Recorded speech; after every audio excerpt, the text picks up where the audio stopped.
Hello friends, great to see you again. मैं हूं अगेंद्र।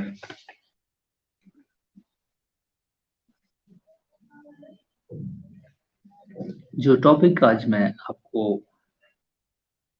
बताना चाहता हूं, इवन दो उस पे डिस्कस करूंगा डिटेल में। आज हमारा टॉपिक होगा साउथ एशिया। साउथ एशिया आप सभी जानते हैं, इसकी जो टेरिटोरियल जुरिस्डिक्शन है साउथ एशिया की, वो इंडियन सब कॉन्टिनेंट है, जिसमें इंक्लूडिंग सारे नेशंस आ जाते हैं, Nepal, Bhutan and India, Bangladesh, Sri Lanka, and Pakistan. Even though you can some sort of take the Afghanistan as well in this region. 1985. The year was 1985. In the Dhaka, the very conceptualization of SAARC, South Asian Association, was conceptualized very first time. मैं बना क्यों रहा हूँ video? I was reading today और मुझे एक ध्यान पड़ता है इस मैटर पर, ऐसे लगा कि आपके साथ शेयर करना चाहिए। क्यों? क्योंकि इस पर्टिकुलर रीजन में आप देखें तो गरीबी है, लार्ज स्केल पर पॉवर्टी है, कुछ नेशन डिफॉल्ट कर जा रहे हैं, बैंकरप्ट हो जा रहे हैं, कुछ नेशन इकोनॉमिक डेट ट्रैप में चले जा रहे हैं, जैसा कि हमने देखा श्रीलंका के केस में, इवन हम देख रहे हैं कि पाकिस्तान के भी केस में। सो हमारा पॉइंट ऑफ कंसर्न है पाकिस्तान। पाकिस्तान को हम आज इस पॉइंट ऑफ व्यू से नहीं देखते हैं कि वो हमारे पॉलिटिकल एफिलिएशन डिस्प्यूट्स क्या है, आइडियोलॉजिकली हम किस तरह डिवाइडेड हैं, ये मैटर आज का डिस्कशन नहीं है। क्वेश्चन हमारा है इस रीजन की प्रॉस्पेरिटी के ऊपर, जिस रीजन में हम रह रहे हैं। हम प्रोग्रेस किस तरह कर सकते हैं without economic integration with all these nations? मुझे नहीं लगता कि ये पॉसिबल है बाय एनी मीन्स और any way, if we are not together as combined nations. हमारी हिस्टोरिकल कल्चरल वैल्यूज इंटीग्रेटेड हैं। अनफॉर्चुनेट सिचुएशन हुई जिसमें देश का डिवीजन हुआ, आइडियोलॉजिकल डिफरेंसेस क्रिएट किए गए पॉलिटिकल बेनिफिट्स के लिए, जो यहाँ पे रूलिंग एलिट्स पहले थी, means the British India, British government. वो तो ठीक है, उसको हम किनारे रखते हैं, लेकिन आज जब से हम 75 प्लस ईयर्स से हम लोगों ने अपनी डेस्टिनी को अपने हाथ में लिया हुआ है, so we are entitled to make our decision how we can move, how can we go forward, particularly to this region of South Asia. SAARC बनता है, बहुत अच्छी बात है, पॉलिटिकल इकोनॉमिक इंटीग्रेशन पॉसिबल था, डिफरेंसेस जो भी थे हम उसको एड्रेस कर सकते थे, लेकिन इसमें एक ही नेशन केवल और केवल पाकिस्तान ऐसा है जिसने इसको कंप्लीटली सैबोटेज किया। इसकी प्रोविजन में लिखा हुआ है, जो कि एक्सेप्टेड हर नेशन ने किया है, कि anti terrorism activity, anti kind of terrorism support हम नहीं करेंगे। लेकिन पाकिस्तान ने इसकी ब्रीडिंग की और इसको अपने पॉलिटिकल पर्पज के लिए इस्तेमाल करने की कोशिश की, जिसमें इसने अफगानिस्तान में भी डिस्टरबेंस क्रिएट करने की कोशिश की, इंडिया के डिफरेंट पार्ट्स में भी इसने ये टेररिज्म को सपोर्ट किया, आइडियोलॉजिकली प्लस वेपन्स एक्सेट्रा दे करके। सो जो बेसिक टेनेट्स था इस एग्रीमेंट्स का, शार्क जो कन्वेंशन है, फ्रेमवर्क तैयार हुआ है, इसके जो बेसिक टेनेट्स था एंटी टेररिज्म एक्टिविटीज, टेररिज्म को प्रिवेंट किया जाए, लेकिन टेररिज्म को उन्होंने सपोर्ट किया। FTA, free trade agreement, preferential trade agreement 1993 में साइन हुआ है। जब इंडिया ने अपनी इकोनॉमी ओपन अप की 91 में, 92 के बाद से फिर इसने रिफॉर्म्स की। साउथ एशिया में सबसे बड़ा टेरिटरी जिसका है वो इंडिया है। सो इंडिया एक एपिसेंटर, एक रोल प्ले करता है, लेकिन पाकिस्तान ने उसको सैबोटाज किया, उसकी जो वैल्यूज को उसने डिस्टर्ब करने की कोशिश की, लिहाजा कॉन्सिक्वेंस हुआ कि इस सार्क नेशंस को, एग्रीमेंट्स को, इस पूरी सिस्टम को नल एंड वाइड डिक्लेयर हो गया। इसका अब कोई इफेक्ट नहीं है। इससे ना होने से नुकसान क्या हुआ, ये हमारा देखने की बात है। और अगर ये वैलिड होता, जो भी हमारे पास पॉलिटिकल डिफरेंसेस हैं, जो भी जिसके पास है, come to the table, discuss it with your government legitimately. ये कौन सा तरीका है जो पाकिस्तान ने अडॉप्ट किया, टेररिज्म का तरीका?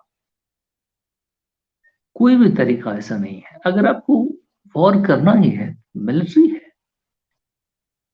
वो लेजिटिमेट वॉर करती है। स्टेट जब अपने कंसर्न को एड्रेस करती है, ये कोई तरीका नहीं बनता है कि आप नॉन स्टेट एक्टर को आप एंगेज करें और सिविलियन की डेथ कराएं। That is called terrorism. Mumbai attacks किए, बहुत सारे और फिर ट्रेन्स में ब्लास्ट की। आइडियोलॉजिकली मुझे समझ नहीं आता है कि ये स्टेट किस तरह फंक्शन करती है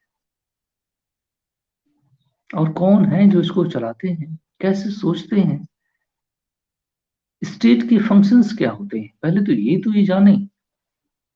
मैं दुर्भाग्यपूर्ण स्थिति से सोचता हूँ इनके बारे में, तो मुझे बहुत ग्लानि होती है।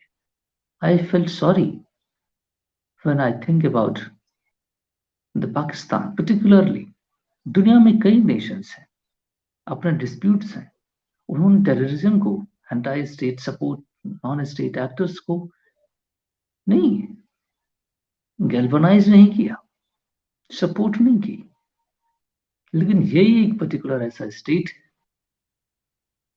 जिसने इस काइंड ऑफ एडवेंचर को किया, जिसकी वजह से इस पूरे रीजन की प्रॉस्पेरिटी, डेवलपमेंट सारा सैबोटाज हुआ। और अभी भी ये सोचने के लिए तैयार नहीं है किस माइंडसेट से। अगर आपको वॉर करना है, कोई भी डिस्प्यूट है आपका, आप legitimate means states must have to address that. Civilian की डेथ कराएं, या जो करते हैं आइडियोलॉजिकली ड्रिवन है, उनको क्या ये सोचना नहीं चाहिए कि स्टेट में लोगों को क्यों क्यों मारा जाए? मुझे यही बात एक्सप्लेन करें। कोई सिविलियन है, कोई सब्जी लेने जा रहा है, किसी ने गोली मार दी,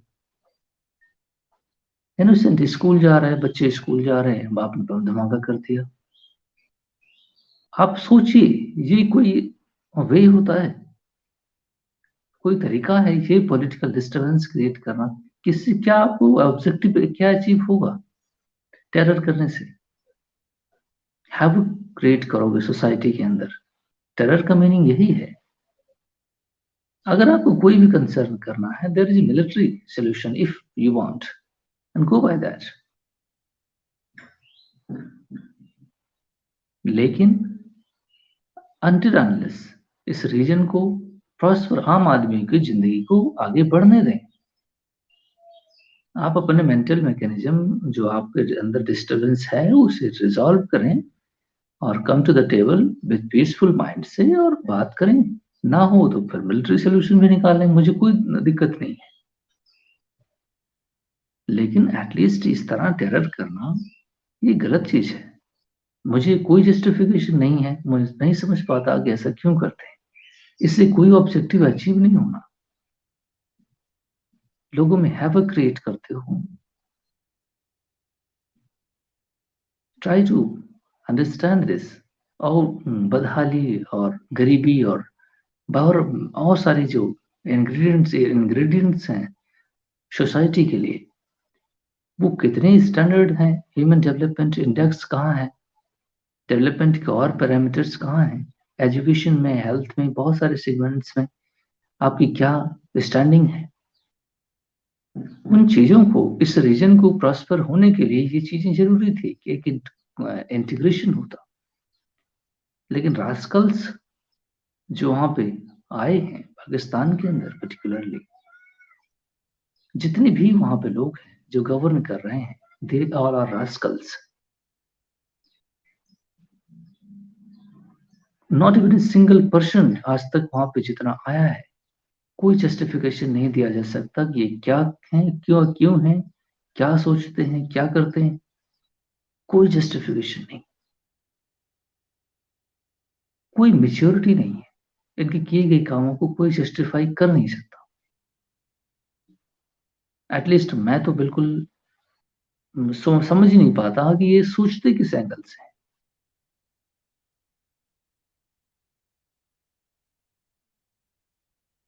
मैं चाहता हूं इस रीजन में जो आम लोगों की प्रॉब्लम है एटलीस्ट उसको एड्रेस होने दें। मैं पाकिस्तान को ही एड्रेस नहीं, प्रॉब्लम नहीं मानता। अफगानिस्तान के रीजन्स को देखो, वहां पे गरीबी, बदहाली और बहुत सारी चीजें हैं, हमारे इंडिया में भी हैं, लेकिन हम उसको एड्रेस कर रहे हैं। हमने ईस्टर्न फ्रंट पे बिम्स्टेक जैसे ऑर्गेनाइजेशंस को, bay of Bengal initiative for technical cooperation हमने बनाया है, जिसमें 5-7 नेशंस हैं। हम उसको फ्री ट्रेड एग्रीमेंट्स में भी ला रहे हैं। हमने ईस्टर्न मूवमेंट के लिए एक्ट ईस्ट पॉलिसी अपना ली है। नहीं, हमने regional integration visa free process पर भी काम करना शुरू कर दिया है। हमने ब्रिज बना के श्रीलंका को अटैच करने की भी बात सोच ली है। तो सारे सेगमेंट्स पर हम काम कर रहे हैं, लेकिन हमारे वेस्टर्न फ्रंट पर हमें सेंट्रल एशिया में मूव करने के लिए हमें चाबार पोर्ट बनाना होता है। फिर अफगानिस्तान को हम एक्सेस कर पाते हैं। केवल और केवल तुम स्टम्बलिंग ब्लॉक बन के ना खुद के लिए काम कर रहे, ना हमें करने दे रहे। इंडिया को तुम नुकसान कैसे पहुंचा सकते हो? तुम खुद में नुकसान में हो, हमें कोई दिक्कत नहीं है। हमने अपने दूसरे रास्ते खोज लिए हैं। इंटरनेशनल नॉर्थ साउथ कॉरिडोर के तहत हम डायरेक्ट कनेक्टिविटी एस्टेब्लिश कर रहे हैं रशिया के साथ, through the Iran and Chawar port going through Azerbaijan kind of countries passing into Russia. So आप सोचने की कोशिश करें, आप विकास के अंदर बाधा ना बने, सोल्यूशन एस्टेब्लिश करें, ट्राई टू अंडरस्टैंड इट। अगर मैं उसका प्राइम मिनिस्टर हूं पाकिस्तान का, तो मैं कोऑर्डिनेट रिलेशन के लिए विदाउट फॉर एनी एग्रीमेंट मैं कल के कल प्राइम मिनिस्टर ज्वाइन करता, तो मैं इमीडिएटली इंडिया आता और केवल चाय पीने के लिए और एक नेताओं के साथ बैठ करके, जो लीडरशिप होती है उसके साथ बैठ करके तनिक चाय पीते और हाय हेलो करते। जो आपका जो स्ट्रेन्ड रिलेशनशिप है इसको पहले डाउन करो। हाई प्रेशर में जो आपका रिलेशन है इसको डाउन करो, नॉर्मल करो। लोगों के बीच लोग पीपल टू पीपल कनेक्शंस जो एस्टेब्लिश होते हैं उनके लीडरों द्वारा होते हैं। तो एक बेहतर डिप्लोमेसी एस्टेब्लिश तभी होगी जब cordial relation at level of top level prime minister और बाकी लेवल्स पर एस्टेब्लिश हो। फिर हम धीरे धीरे करके वन बाय वन सारे इश्यूज को एड्रेस कर लेंगे। लेकिन जो तरीका तुमने अपनाया है इसका कोई सोल्यूशन नहीं है। ना तो मिलिट्री सोल्यूशन निकाल सकते हो, खुद सेल्फ इन्फ्लिक्टिंग पनिशमेंट अपने आप को दे रहे हो। मैं पाकिस्तानियों से बात कर रहा हूँ। Self inflicting punishment, you are giving your own yourself from isolating the India. Try to understand it. मेरी आवाज, अब तो इंटरनेट है, आवाज तो हर जगह जाती है, ऐसी बात तो है नहीं कि मेरी आवाज वहां पहुंच नहीं सकती। लेकिन मैं चाहता हूं कि ईगो में आकर के, पर्सनल ईगो के चक्कर में देश का को डुबो देना अच्छी चीज नहीं है। भारत बड़ा देश है, इसमें आपको शर्म नहीं होनी चाहिए। भारत बड़ी इकोनॉमी है, इसमें आपको शर्म नहीं होनी, इसको तो आप नहीं रोक सकते। Try to understand it. जो सच्चाई है, रियलिटी है, फिजिकल ग्राउंड्स पर वो सच है। और भारत ने किसी को ये नहीं कहा है कि आप इक्वल नहीं है, आप सॉवरेन नहीं है। आप आपको साथ कभी कोई डिस्क्रिमिनेशन किसी के साथ भारत ने नहीं किया।